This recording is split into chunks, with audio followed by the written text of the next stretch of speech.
Good morning, dear students. Today we will study scattering of light. इससे पहले हमने dispersion of light के बारे में पढ़ा, डिस्पर्जन के डिफरेंट फिनोमिनास पढ़े, उसके बाद एटमॉस्फेरिक रिफ्रैक्शन के बारे में पढ़ा और एटमॉस्फेरिक रिफ्रैक्शन के डिफरेंट फिनोमिनास पढ़े। ठीक है, उन फिनोमिनास के पढ़ने के बाद हमें ये पता चला कि जो लाइट है, वाइट लाइट, वो एक 7 कलर का मिक्सचर है। Means white light consisting of 7 colors and red color have maximum wavelength and violet color have minimum wavelength. Okay, कुछ कंक्लूजन हमने वहाँ से पढ़े और उनका हम यहाँ पे भी यूज करेंगे। स्कैटरिंग ऑफ लाइट का फिनोमिना क्या है? स्कैटरिंग ऑफ लाइट का फिनोमिना ये है कि जब एक लाइट किसी पार्टिकल पे इंसिडेंट होती है, ठीक है, तो वो अलग अलग डायरेक्शन में रिफ्लेक्ट हो जाती है। ठीक है, एटमॉस्फेयर में भी ये फिनोमिना हमें देखने को मिलता है। Okay, when a beam of sunlight enters A dusty room जिसमें डस्ट पार्टिकल्स हों, थ्रू ए विंडो, आपने देखा होगा कि विंडो में से आपको कई बार एक पाथ दिखता है। ठीक है, क्योंकि वहाँ डस्ट पार्टिकल होते हैं और सन रेज वहाँ से जब इंसिडेंस होती है तो आपको एक पाथ दिखता है डस्ट पार्टिकल का। Then its path become visible to us. Dear students, when a beam of sunlight enters a dusty room through a window, then its path become visible to us. तो वो path हमें दिखाई देता है। ठीक है, this is because the tiny dust particle present in the air of room scatter the beam of light all around the room. Light जब enter करती है तो आपको पता है वो डिफरेंट पार्टिकल से इंसिडेंट होगी और पार्टिकल क्या करेंगे, इसको अलग अलग डायरेक्शन में रिफ्लेक्ट कर देंगे। ठीक है, एक और एग्जांपल देखते हैं। गाड़ी की जब हेडलाइट ऑन रहती है कई टाइम, तो आप देखते हो कि उसमें से आपको एक डस्ट पार्टिकल का पाथ दिखता है गाड़ी में से। ठीक है, बट वो डस्ट पार्टिकल थोड़े हैवी होते हैं तो ड्यू टू ग्रेविटी वो थोड़ी देर बाद नीचे चले जाते हैं। ठीक है, तो वो पाथ आपको कंटिन्यू विजिबल नहीं होता। वो भी एक टिंडल इफेक्ट है। टिंडल इफेक्ट क्या होता है कि लाइट के रास्ते में या पाथ में कोई पार्टिकल आ जाए और उसकी वजह से लाइट है वो अलग अलग डायरेक्शन में रिफ्लेक्ट हो जाए, उसको हम बोलते हैं Tyndall effect. The scattering of light by particles in its path is called Tyndall effect. ठीक है, पार्टिकल्स का लाइट के पाथ में आ जाने की वजह से लाइट का स्कैटर हो जाना, वो टिंडल इफेक्ट कहलाता है। इस टिंडल इफेक्ट की वजह से हमें जो है वो लाइट का जो पाथ है वो विजिबल होता है। ठीक है, और scattering of light means to throw light in various random direction. Scattering of light का मीनिंग क्या होता है कि लाइट जो है उसको अलग अलग डायरेक्शन में स्कैटर कर देना। ठीक है, उसको क्या बोलते हैं, स्कैटरिंग ऑफ लाइट। क्लियर? आप डायग्राम से देख सकते हैं कि जब एक लाइट किसी डस्ट पार्टिकल पे या कहें एक ऐसा पार्टिकल जिसकी जो साइज है वो कंपेरेबल हो वेवलेंथ ऑफ लाइट के, तो वहाँ पे हमें स्कैटरिंग ऑफ लाइट का फिनोमिना देखने को मिलता है। देखिए यहाँ पे जो डस्ट पार्टिकल है, इसके अलावा भी बहुत सारे डस्ट पार्टिकल होते हैं इन्वायरमेंट में। ये डस्ट पार्टिकल कंप्लीटली लाइट को रिफ्लेक्ट नहीं करता, बहुत कम लाइट को यहाँ पे रिफ्लेक्ट करता है। फिर ये लाइट आगे पहुँच जाती है, ये लाइट आगे आगे चलती है। ठीक है, फिर यहाँ पे कोई एक पार्टिकल आता है, डस्ट पार्टिकल, उससे टकरा के फिर ये स्कैटर हो जाती है। ठीक है, ऐसे लाइट आगे चलती जाती है और स्कैटर होती जाती है। ठीक है, ये फिनोमिना क्या कहलाता है, आपका स्कैटरिंग ऑफ लाइट। और अगर ये पाथ आपको विजिबल है, ठीक है, तो वो टिंडल इफेक्ट की वजह से है। टिंडल इफेक्ट भी क्या है, स्कैटरिंग ऑफ लाइट है। किसकी वजह से? पार्टिकल की वजह से जो इसके पाथ में है, उसको हम क्या बोलते हैं, टिंडल इफेक्ट। ठीक है, देखिए हमारे पास 7 कलर हैं, you know very well 7 colours होते हैं। 7 कलर में रेड कलर, जो रेड कलर अपने पास, रेड कलर की वेवलेंथ क्या होती है, वेवलेंथ होती है इसकी मैक्सिमम। तो मैक्सिमम वेवलेंथ है, इसका मतलब वो सबसे कम स्कैटर होगा, लेस स्कैटर। ठीक है, रेड कलर की वेवलेंथ सबसे ज्यादा है तो ये क्या होगा, लेस स्कैटर्ड। ठीक है, एज कंपेयर टू रेड, अगर हम किसी और कलर को कंपेयर करें, मान लो वॉयलेट को हम ब्लू करते हैं, कलर ब्लू, ब्लू ब्लू के अलावा इससे पहले हम अगर वॉयलेट को करें, ठीक है, तो वॉयलेट की जो वेवलेंथ हो क्या है, सबसे कम है। पर हम एक फिनोमिना पढ़ेंगे ब्लू कलर ऑफ स्काई, ठीक है, आप सबको एक फिनोमिना देखने को मिलता है, जो स्काई है उसका कलर कैसा है, ब्लू है। तो ब्लू जो है उसकी wavelength as compare to red कैसी होती है, वेवलेंथ मिनिमम, वेवलेंथ मिनिमम, या कहीं लेस होती है as compare to red colour. The blue colour light present in the white sunlight scatter much more easily than the red light because blue color have less wavelength as compared to red color, so more scatter। ये क्या हो गया हमारे पास, ज्यादा scatter होगी as compare to red colour. Clear? तो ये scattering of light का फिनोमिना है। स्कैटरिंग ऑफ लाइट का फिनोमिना क्या कहता है आपको, कि जब एक लाइट है वो किसी पार्टिकल पे इंसिडेंस होती है या उस पे फॉल होती है, तो लाइट है वो डिफरेंट डायरेक्शन में रिफ्लेक्ट हो जाती है। रिफ्लेक्ट, देखो रिफ्लेक्टेड लाइट रेज वो रिफ्लेक्ट हो जाती है, बट कंप्लीटली रिफ्लेक्ट नहीं होती है, इसका बहुत कम पार्ट रिफ्लेक्ट होता है, फिर लाइट है वो आगे चलना स्टार्ट कर देती है। फिर अगर और यहाँ पार्टिकल होंगे तो उनसे टकरा के फिर से क्या होगी, वो अलग अलग डायरेक्शन में वो रिफ्लेक्ट हो जाएगी, ठीक है। और ये फिनोमिना क्या होता है, स्कैटरिंग ऑफ लाइट, ठीक है। स्कैटरिंग ऑफ लाइट के साथ एक फिनोमिना और पढ़ते हैं हम, टिंडल इफेक्ट। टिंडल इफेक्ट क्या है, कि पार्टिकल का लाइट के पाथ में आ जाने की वजह से लाइट का अलग अलग डायरेक्शन में फैल जाना, स्कैटर हो जाना ही क्या कहलाता है, टिंडल इफेक्ट। टिंडल इफेक्ट की वजह से आप जो है वो लाइट के पाथ को देख सकते हैं, ठीक है, लाइट का पाथ हमें विजिबल होता है due to Tyndall effect. Clear? तो टिंडल इफेक्ट ने डिस्कवर किया था कि जब एक वाइट लाइट जिसमें 7 कलर होते हैं उसको अगर हम किसी क्लियर लिक्विड में से पास करवाएं जिसमें छोटे छोटे पार्टिकल्स होते हैं, स्मॉल पार्टिकल्स, इस टाइप के पार्टिकल्स होते हैं, ओके, और having small suspended particles in it, तो जो ब्लू कलर है, ब्लू कलर किसमें, अभी यहाँ से तो वाइट लाइट आ रही है ना, वाइट लाइट, तो वहाँ से जो ब्लू कलर है वाइट लाइट का, उसकी वेवलेंथ कैसी होती है, शॉर्टर, ठीक है, तो वो सबसे ज़्यादा स्कैटर होता है। ब्लू कलर सबसे ज़्यादा स्कैटर होता है और रेड कलर की वेवलेंथ सबसे ज़्यादा है, इसलिए वो सबसे कम स्कैटर होता है। क्लियर? तो it is the example of scattering of light. Dear students, colour जो है स्कैटर्ड लाइट का वो डिपेंड करता है size of the scattered particle पे, okay. Colour of scattered light depends on the size of scattering particles. तो जो particles जो लाइट के पाथ में आते हैं उस पर भी डिपेंड करता है कि जो लाइट है वो कितनी स्कैटर होगी, लाइट स्कैटर होगी या नहीं होगी, ठीक है। हमें पता है कि अगर लाइट की जो वेवलेंथ है उसके कंपेरेबल अगर कोई पार्टिकल उसके पाथ में आता है तो लाइट स्कैटर होगी, ठीक है। मीन्स लाइट की जो भी वेवलेंथ है, you know very well, 400 to 700 nanometre, ठीक है, अगर उसके कंपेरेबल अगर कोई पार्टिकल उसके पाथ में आता है तो लाइट है वो हमें वो स्कैटर होती हुई दिखाई देगी। बट अगर उससे लार्जर साइज का अगर कोई पार्टिकल आता है तो लाइट हमें वो स्कैटर होती हुई दिखाई नहीं देगी, ठीक है। तो यहाँ पे हमने 2 केस पढ़े हैं इसके, कि larger particle of dust and water droplets. जैसे मान लो ये हमारे पास कोई एक ड्रॉपलेट्स है, ठीक है, और लाइट यहाँ पे इस पे इंसिडेंट हो रही है, ठीक है, तो जो अगर लाइट की वेवलेंथ इस ड्रॉपलेट्स के कंपेरेबल अगर कम है, ठीक है, तो यहाँ पे हमें स्कैटरिंग ऑफ लाइट का फिनोमिना देखने को नहीं मिलेगा, ठीक है। तो स्कैटरिंग ऑफ लाइट का फिनोमिना हमें देखने को कब मिलेगा, जब लाइट जो है उसकी जो वेवलेंथ है वो कंपेरेबल हो किसके, पार्टिकल के, ठीक है। जैसे हमारे पास एटमॉस्फेयर में बहुत सारे मॉलिक्यूल्स होते हैं, ठीक है, मतलब कि बहुत छोटे पार्टिकल्स को हम बोलते हैं मिनट पार्टिकल्स, ठीक है, जैसे एयर मॉलिक्यूल्स, जैसे एयर मॉलिक्यूल, जैसे मिनट, मान लो हमारे पास मिनट पार्टिकल्स हों, minute particles such as air molecule.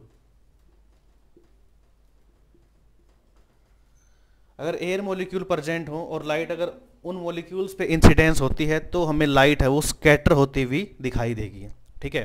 Means यहाँ पे हमारे पास एक कंडीशन आ गई। कंडीशन क्या है कि colour of scattered light depends on the size of scattered particle. जो पार्टिकल जहाँ से लाइट जो है वो टकरा के रिफ्लेक्ट होती है उस पर डिपेंड करेगा। अगर पार्टिकल की साइज बड़ी है as compare to light's wavelength, तो हमें स्कैटरिंग ऑफ लाइट का फिनोमिना है वो विजिबल नहीं होगा, वो देखने को नहीं मिलेगा, ठीक है। बट अगर कंपेरेबल होती है इसकी वेवलेंथ एज कंपेयर टू जो हमारे पास पार्टिकल है, जैसे मिनट पार्टिकल, एयर मॉलिक्यूल्स हैं, तो हमें स्कैटरिंग ऑफ लाइट का फिनोमिना देखने को मिलेगा, ठीक है। जैसे colour of sky is blue, ठीक है। तो जो पार्टिकल्स होते हैं एक्सट्रीमली मिनट पार्टिकल होते हैं, एयर मॉलिक्यूल्स जो एटमॉस्फेयर में प्रेजेंट होते हैं, ठीक है, तो वो लाइट को स्कैटर कर देते हैं इजीली, ठीक है। और हमने ये पढ़ा है कि जो ब्लू कलर है उसकी वेवलेंथ क्या होती है, उसकी वेवलेंथ कम होती है, ठीक है। इसकी वजह से वो सबसे इजीली स्कैटर होती है, ठीक है। तो larger particles will not scatter the light, but the particles which have wavelength as compare to light's wavelength they will scattered easily, ठीक है। तो यहाँ से हमें स्कैटरिंग ऑफ लाइट का फिनोमिना पता चला कि स्कैटरिंग ऑफ लाइट का फिनोमिना क्या है। लाइट का किसी पार्टिकल से टकरा के डिफरेंट डायरेक्शन में रिफ्लेक्ट हो जाना, बिखर जाना, that is the phenomenon of scattering of light. Tyndall effect देखा हमने कि पार्टिकल का किसी लाइट के पाथ में आ जाना और वहाँ से वो पाथ में विजिबल होना, वो एक टिंडल इफेक्ट है, ठीक है। स्कैटरिंग ऑफ लाइट होता तो है पर वो कंडीशन पे डिपेंड करता है। क्या कंडीशन है कि जो हमारे पास पार्टिकल है जो लाइट के पाथ में है उसकी जो वेवलेंथ है वो लाइट की वेवलेंथ के कंपेरेबल होनी चाहिए। मीन्स ये नहीं कि बहुत ही बड़ा पार्टिकल हो या बहुत ही छोटा पार्टिकल हो, ठीक है, वो लाइट के वेवलेंथ के कंपेरेबल होना चाहिए, ना बहुत ही ज़्यादा छोटा होना चाहिए और ना ही बहुत ही ज़्यादा बड़ा होना चाहिए। जैसे फॉर एग्जांपल हमारे पास अगर कोई एक हम बीकर लें, ठीक है, और उसमें हमारे पास वाटर है, ठीक है, वाटर, और अगर यहाँ से वाइट लाइट आती है, इस पे इंसिडेंस होती है, तो ये जो इसके अंदर मॉलिक्यूल है इनकी जो वेवलेंथ है वो बहुत ही कम है, ठीक है। तो यहाँ पे हमें लाइट जो है वो स्कैटर होती हुई नहीं दिखाई देगी, वो डायरेक्ट यहाँ से स्ट्रेट चली जाएगी, ठीक है। बट आप ये प्रैक्टिकल करके देख सकते हैं, अगर यहाँ पे आप मिल्क ऐड कर दें, मिल्क अगर इसमें ऐड कर दें तो वाटर प्लस मिल्क, तो इसमें कुछ मिल्क के जो मॉलिक्यूल्स हैं वो आ जाएंगे इसके अंदर, ठीक है। तो लाइट जब इनके मॉलिक्यूल्स से जब टकराएगी तो क्या होगी, स्कैटर हो जाएगी, तो आपको इसमें से लाइट हो विजिबल होगी, ठीक है, क्योंकि इसके जो पार्टिकल हैं वो इसके कंपेरेबल होंगे लाइट की वेवलेंथ के। और आपको यहाँ पे है इस सॉल्यूशन के अंदर या कहीं इस मिक्सचर के अंदर आपको जो है स्कैटरिंग ऑफ लाइट का फिनोमिना देखने को मिलेगा। स्कैटरिंग ऑफ लाइट का एक जो हमारे पास एग्जांपल है वो है स्काई इज ब्लू। जैसे डिस्पर्जन ऑफ लाइट हमने पढ़ा था और डिस्पर्जन ऑफ लाइट का एग्जांपल था अपने पास रेनबो, ठीक वैसे ही स्कैटरिंग ऑफ लाइट का एक एग्जांपल है स्काई इज ब्लू, ठीक है। स्काई ब्लू दिखने का रीजन क्या है, क्योंकि ब्लू कलर है least wavelength, so it will scattered more. Blue colour का जो वेवलेंथ है वो लीस्ट है, इसलिए वो सबसे ज़्यादा स्कैटर होगी, ठीक है।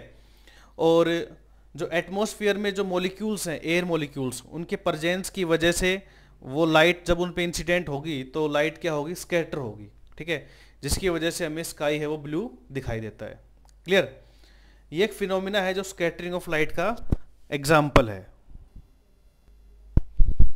तो जब लाइट इंसिडेंस होती है किसी पार्टिकल पे तो उसको ऑल अराउंड एटमॉस्फेयर में क्या कर देता है, उसको स्कैटर कर देता है, इसलिए हमें जो स्काई का जो कलर है वो हमें ब्लू दिखाई देता है। आप देखें कि जब आप इन्वायरमेंट से ऊपर जाएंगे, एटमॉस्फेयर से ऊपर, तो आपको सब कुछ वहाँ पे ब्लैक दिखता है, ठीक है।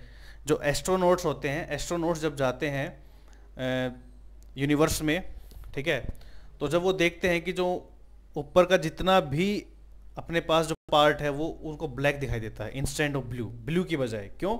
क्योंकि वहाँ पे कोई भी एटमॉस्फेयर नहीं है, और जब तक एटमॉस्फेयर नहीं होगा वहाँ पे हमें स्कैटरिंग ऑफ लाइट का फिनोमिना देखने को नहीं मिलेगा, ठीक है। तो जब वो आउटर स्पेस में एंटर करते हैं तो आउटर स्पेस में उनको सब कुछ क्या दिखता है, ब्लैक दिखाई देता है। तो ब्लैक दिखाई देने की वजह क्या है, उसकी वजह है वहाँ पे स्कैटरिंग ऑफ लाइट का फिनोमिना नहीं होता।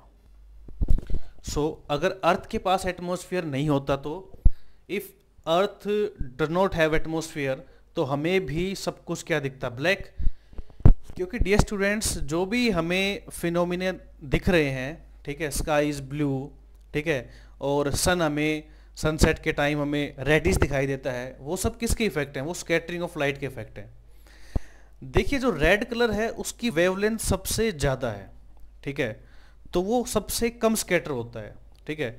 रेड कलर है वो दूर तक जा सकता है, ठीक है। मान लो जैसे यहाँ से कोई हमारे पास एक कोई सोर्स है लाइट का, तो अगर रेड कलर इसके पास, तो रेड कलर बहुत दूर तक जा सकता है क्योंकि इसकी वेवलेंथ जो है वो सबसे ज़्यादा होती है, ठीक है, और ये सबसे कम स्कैटर होता है। ओके, अगर हम देखें ब्लू कलर को, तो ब्लू कलर की wavelength as compare to red क्या होती है? कम। तो जैसे ब्लू कलर चलेगा, अगर पार्टिकल उसके बीच में आए तो पार्टिकल से इंसिडेंस होके वो रिफ्लेक्ट होके स्कैटर हो जाएगा, ठीक है। तो ब्लू कलर स्कैटर हो गया, इट मीन्स उसकी वेवलेंथ क्या है? कम है as compare to red. But red colour जो है वो उसकी वेवलेंथ सबसे ज़्यादा है तो वो सबसे कम स्कैटर होता है, तो वो बहुत दूर तक जा सकता है। जैसे डेंजर सिग्नल आर रेड होते हैं ना, danger signals are red. Danger signal red के होते हैं क्योंकि जो रेड कलर है उसकी वेवलेंथ सबसे ज़्यादा है, तो ये बीच रास्ते में स्कैटर नहीं होंगे, ठीक है, वो हमारी आई तक पहुंच पाएंगे दूर तक, ठीक है। तो डेंजर सिग्नल कैसे होते हैं? रेड होते हैं क्योंकि इनकी वेवलेंथ सबसे ज़्यादा होती है, ठीक है। और अगर हम देखें जो ब्लू कलर है या इसके अलावा जो कलर है उनकी वेवलेंथ क्या होती है एज कंपेयर टू रेड? कम होती है, इसीलिए वो क्या हो जाते हैं? स्कैटर हो जाते हैं, ठीक है। स्कैटरिंग ऑफ लाइट का एक एग्जांपल और है, जैसे at the time of sunset, sunset और सनराइज के टाइम जो है वो हमें सन कैसा दिखाई देता है? रेडिश, ठीक है। सनसेट और सनराइज के टाइम आप अगर देखें तो आपको जो सन है वो रेड कलर का दिखाई देता है। वो इसलिए क्योंकि सनसेट और सनराइज के टाइम जो सन है वो अर्थ से मैक्सिमम डिस्टेंस पे होता है, ठीक है।